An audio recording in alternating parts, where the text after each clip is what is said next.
Bonjour, bonsoir à tous, je m'appelle Lise et aujourd'hui on va parler bouquins. Et oui, je suis de retour avec un coup de cœur, ça faisait un moment que c'était pas arrivé, mais je dois dire que celui-là je m'y attendais un peu parce qu'effectivement je viens de lire Magic Charlie de Audrey Alouette et c'était trop bien.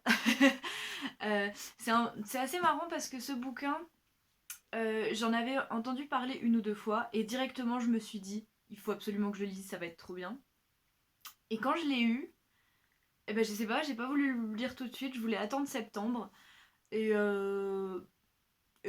c'était pas plus mal. je sais pas pourquoi, mais bon, du coup c'était cool. Et en fait, ben, au moment où je l'ai pris, je me suis dit, si ça se trouve, je me suis trop emballée et ça va me décevoir parce que ça sera pas à la hauteur de mes attentes. Et finalement, ça s'est plutôt bien passé. Et sinon on serait pas là. Quand j'ai commencé à le lire, c'est marrant parce que je pense que je m'étais fait quand même un peu toute une idée sur ce livre. Et finalement ça a été carrément différent. Sauf pour certains points, parce qu'il y avait certaines choses que je savais déjà à propos du livre. Mais il y avait plein de trucs qui étaient complètement différents de ce que je m'attendais.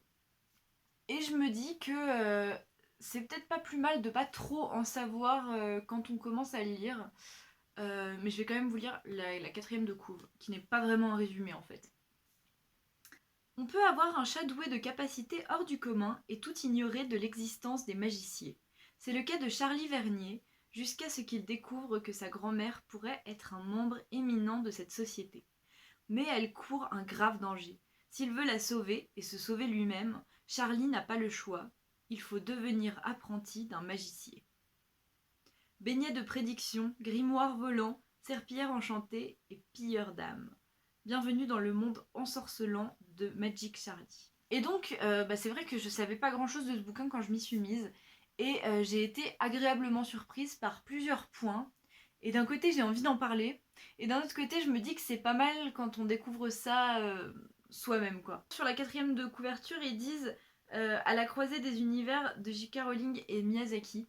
Et effectivement, quand j'avais des images de ce que je lisais dans ma tête, surtout pour toutes les inventions magiques qu'il y a là-dedans, que ce soit toutes les pâtisseries qu'on va retrouver et même les autres formes de nourriture, parce que vraiment il y a beaucoup de trucs, ça c'est un point, j'y reviendrai, ou que ce soit les objets ou les manières de faire de la magie en fait, parce qu'il y a plusieurs manières de faire de la magie. Et ben ça, ou même pour les bâtiments, les villes, tout ce qui a trait en fait à la magie dans ce livre, dans cet univers, ça m'a beaucoup fait penser aux univers de Miyazaki, mais plutôt d'un point de vue esthétique. Donc après, je pense que ça, chacun l'interprète comme il veut, mais moi, c'est vraiment ce que j'ai ressenti. Et c'est assez marrant tout ça parce que euh, il y a énormément d'informations à digérer d'un coup. Parce que, alors déjà, les noms des gens, tout est censé se passer en France, mais les noms des gens, Charlie, c'est celui qui a le prénom le plus commun, je pense. Hein. Parce qu'on a Sapotille, on a Parchemine, il y a des noms vraiment, faut les intégrer.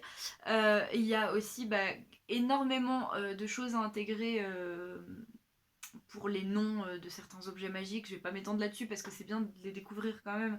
Mais il y a beaucoup d'éléments, en fait, je sais pas, Audrey Alouette a une imagination de dingue quoi. Parce qu'il y a énormément d'inventions de sa part. Et il faut intégrer beaucoup de règles magiques tout d'un coup. Et en fait, étonnamment, c'est assez digeste. Il y a beaucoup d'informations, mais ça se coule assez bien dans l'esprit au fur et à mesure de la lecture.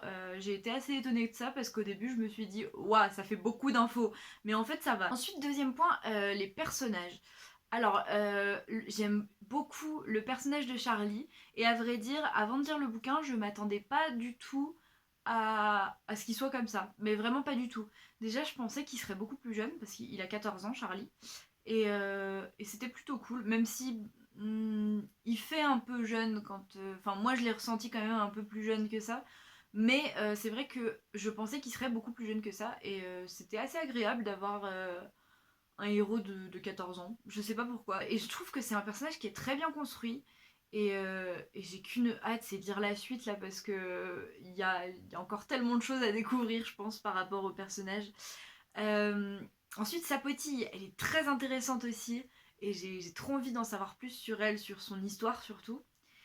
Même si on apprend déjà des choses vachement intéressantes à son sujet. Il y a un seul bémol, c'est le personnage de June. Alors là, j'ai été un peu déçue, quoi, parce que elle est là, et en fait, elle est... Bon, il y a pas mal de clichés dans ce livre, mais c'est des bons clichés, on va dire. C'est des choses qui tiennent debout, qui sont bien amenées. Et June, elle est définie par un seul trait de caractère, qui est un cliché, on va dire. C'est elle fait des bêtises, voilà, c'est tout. Enfin, c'est pas ça, mais c'est une rebelle, c'est une petite rebelle qui cherche juste à faire des bêtises pour attirer l'attention, je sais pas. Et elle est cool, mais elle a aucune profondeur, je trouve. Alors peut-être qu'ils vont le développer plus dans le deuxième tome, je sais pas. Mais j'ai trouvé ça vraiment dommage, et j'ai pas du tout réussi à accrocher à ce personnage, alors que c'était pourtant bien parti au début. Je pensais que j'allais bien l'aimer, en fait, j'ai trouvé qu'elle avait... Ouais, alors après, peut-être que c'est juste moi qui l'ai ressenti comme ça, mais j'ai vraiment trouvé qu'elle avait aucune profondeur, qu'elle était pas du tout développée. Et certes, on la voit pas beaucoup pendant toute une partie du bouquin, mais quand même, elle a son importance, et elle a surtout son importance dans la vie de Charlie.